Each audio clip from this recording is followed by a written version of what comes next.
Well, this is an important lecture because we have completed our treatment of electrostatics. We've considered charge, we've considered electric field, and we've considered electric potential. And we've basically looked at a large number of ways to relate those three quantities to each other, including Gauss's law, Poisson's law, capacitance, and a few others, including gradient. So in this lecture, we are going to, for the first time, consider an actual effect of electric fields on a certain material, right? So we've been talking about that there are that there are forces exerted on charges by electric fields. And so it stands to reason that those charges should start to move in the existence of that force. And in this lecture, we are for the first time going to consider the actual effects of electric fields on a material. All right, so when we apply electric fields to a material, and let's say the material has some free charges in it. These free charges will typically be electrons.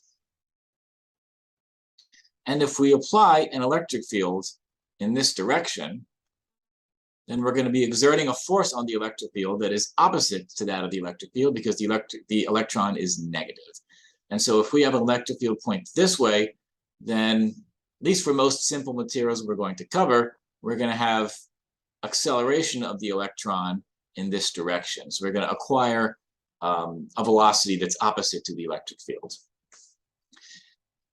Now, of course, this electric field is a force, and so it's going to tend to accelerate that electron. But as that electron accelerates, it is doing so in the context of material that has molecules to it, right? For example, if this is air, then we're going to have some nitrogen. We're going to have some CO2 is going to be scattered around. And as that electron is trying to move, it is going to be encountering basically friction. It's going to be encountering collisions with molecules that's going to slow it down. And so eventually, the acceleration of that electron reaches a limit and it can't go any faster. And if we repeat that with lots of electrons, eventually we're going to establish a current where a lot of electrons are flowing at a certain rate. And that total flow of electric charge is we're going to be calling current. Right now, the way you've probably encountered current before is with Ohm's law. And Ohm's law looked like this, right? And we applied Ohm's law to a resistor. And the resistor had some value R, and that's in units of ohms. And Ohm's law simply said that the resistance R equals the voltage across that resistor divided by the current across that resistor. All right, so this is the voltage, and that's the current, and R simply equals V over I. And this is what you probably have seen as Ohm's law.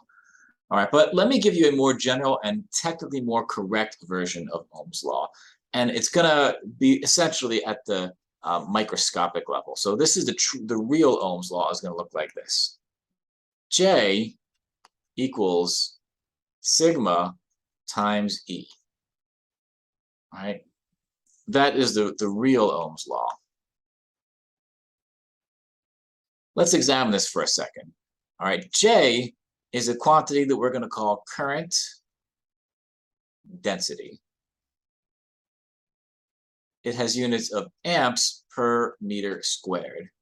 At any location, it tells us how quickly the charges are flowing through that location, but it's a density. And so if I have some little window right here, and I know that there is a total flow of electrons through that window, and let's say that total current I is 1 amp, and let's say the area equals 10 square meters, then the current density J would be equal to 1/10 amps per meter squared. So it's a little bit like if I open up a window and there's wind blowing through the window, I can ask the question, what's the total amount of airflow through that window? Or I can simply divide that by the area of the window, and I basically get a density across the area. And that's what J is. And J, unlike current, also has a direction associated with it. And so we're going to make J to be a vector. And so the vector can be defined differently, right? So I can have, in this part of the window, I can have current flowing upwards. In this part of the window, I can have current flowing downwards and sideways. The J is basically the direction of the current flow at one exact location, and it's a vector as a result. Whereas the I, the current, is the total area integrated over an entire surface. All right, so let's actually define this mathematically. All right, and we're going to get to what sigma and E are in just a second. All right, we can write that the current I, which is, by the way, a scalar, it's just a number, 5 amps, 1 amp, 0 amps. That's going to be equal to the integral over some surface of the current density dotted with little patches along the surface. All right, where in this case, we have, let's say we have a window that's like this. We want to calculate the total current across that surface. We're going to divide this into little pieces. Each of those pieces will have a vector ds. ds basically points perpendicular to the surface, or through the surface, if you will, and it has a small amount of area to it. So for instance, in Cartesian coordinates, it'd be dx times dy in the z direction if the z vector, the z-axis, is the one that goes through this window. Right? But we could just as easily have a surface that's oriented in the xy plane. Sorry, we could have a surface oriented in the xz plane, in which case ds would be dx times dz, and it would be oriented in the y direction. All right, so this integral right here is the total current, right? Because we're taking the little bits of current density and we're adding up all the contributions across an entire area. And that's what we call I, the total current. And the result of that is a scalar. All right, so that's the difference between current density and current, is one refers to the density divided by area, or the total current divided by area, and one is the total current after we've integrated the current density over an entire surface. All right, so that's J. Sigma is another important quantity, and that is what we're going to call conductivity.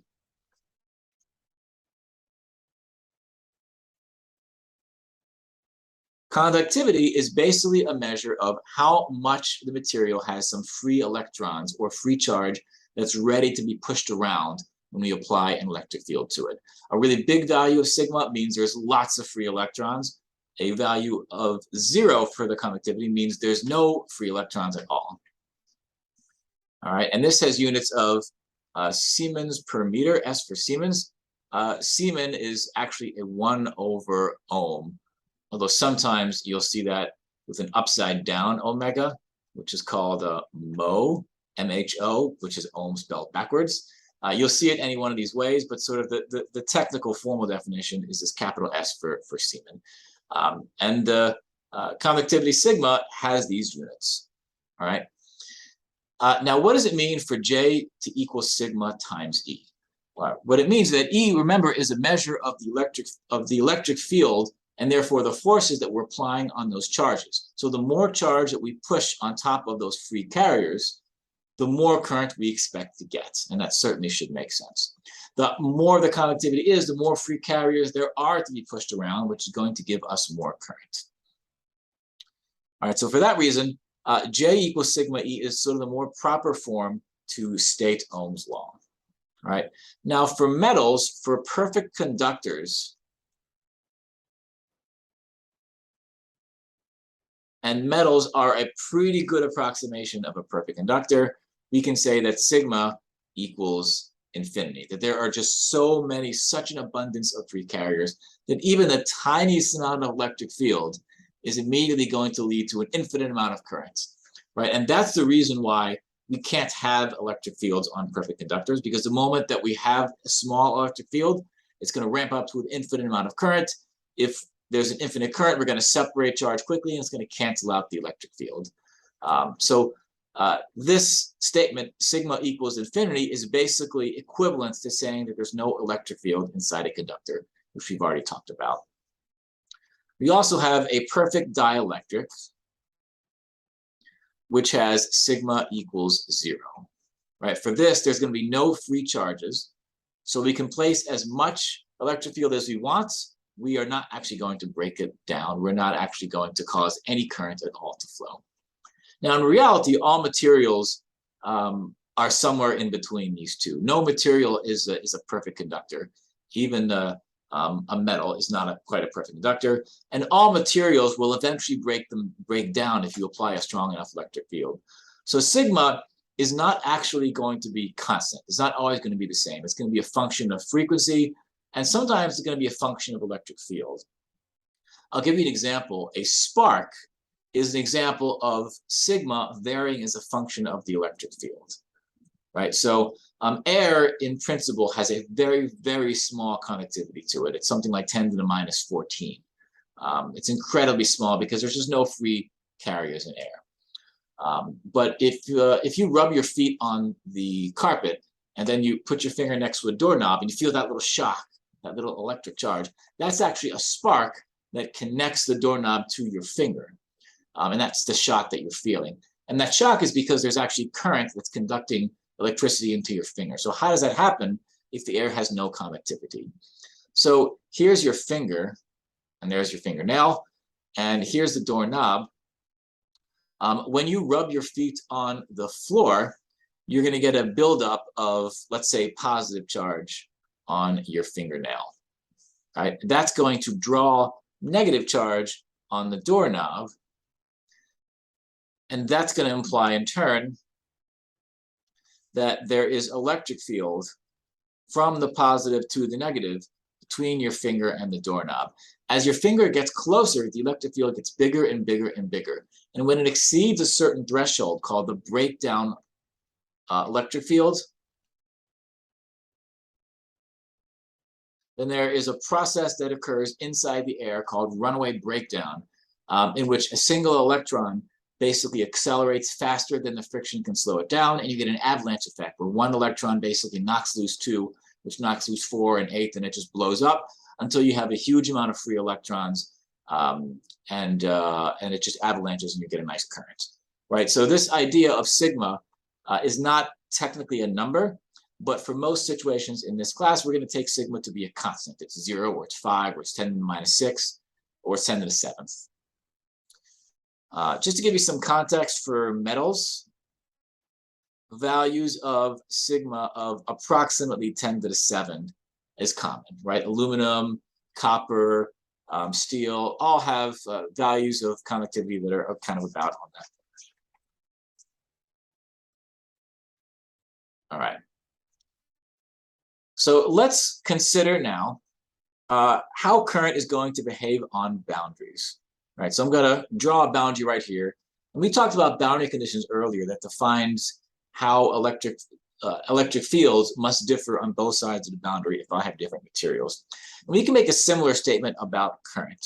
So let's say we have a current density on one side of the boundary, J1, and on the other side, it's J2.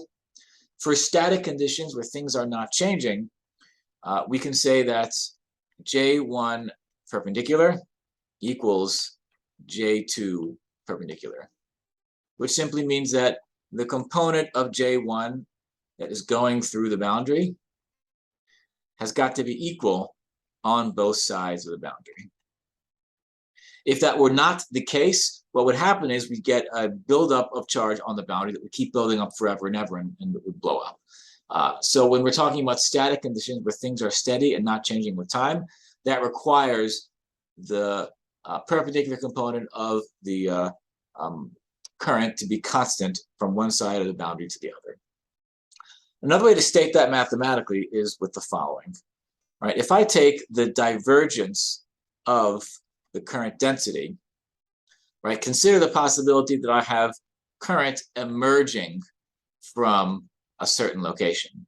Right? If I have a net flow of positive charges going away from some location, then the actual center spot there has got to be building up negative charges because we're sending away positives. And so the divergence of J is going to be equal to the negative of the time derivative of the volume density at that location. This equation right here is called the current continuity equation.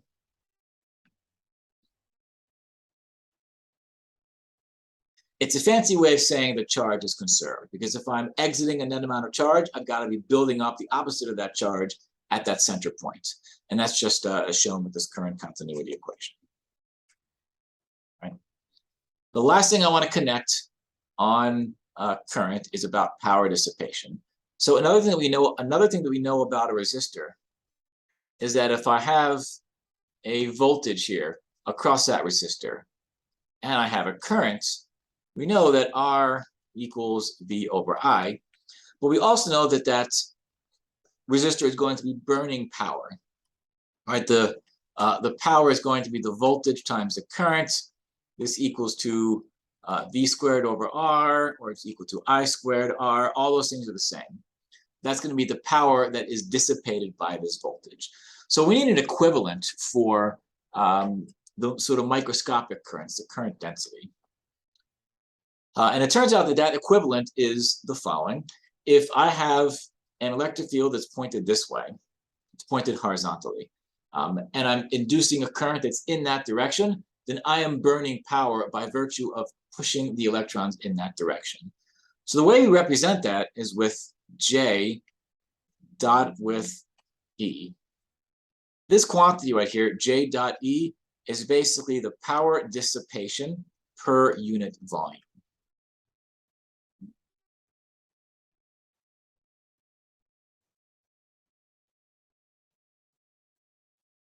Or it's a watts per meter cubed. You can see that that pops out of the units. J has units of amps per meter squared, and the electric field has units of volts per meter. So if we combine them, we get amp volts per meter cubed. An amp volt is a voltage times a current, so that's a watt. So this is watts per meter cubed. So this is basically a volume density of the power that we are dissipating or wasting, if you'd like, by virtue of producing current.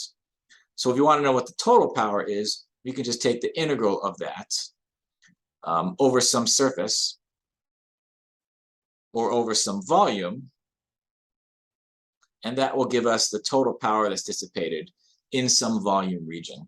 If we know what the current density is, then we know what sigma is. We know what J is. Now we can substitute Ohm's law in here, and we can make this integral of sigma E dotted with E times dV. And this is convenient because any vector dotted with itself is simply the length of that vector squared. And so this is going to be the integral of sigma times the length of E squared dV. All right. So this quantity right here, sigma E squared, is effectively equivalent. That's also the power dissipation per unit volume.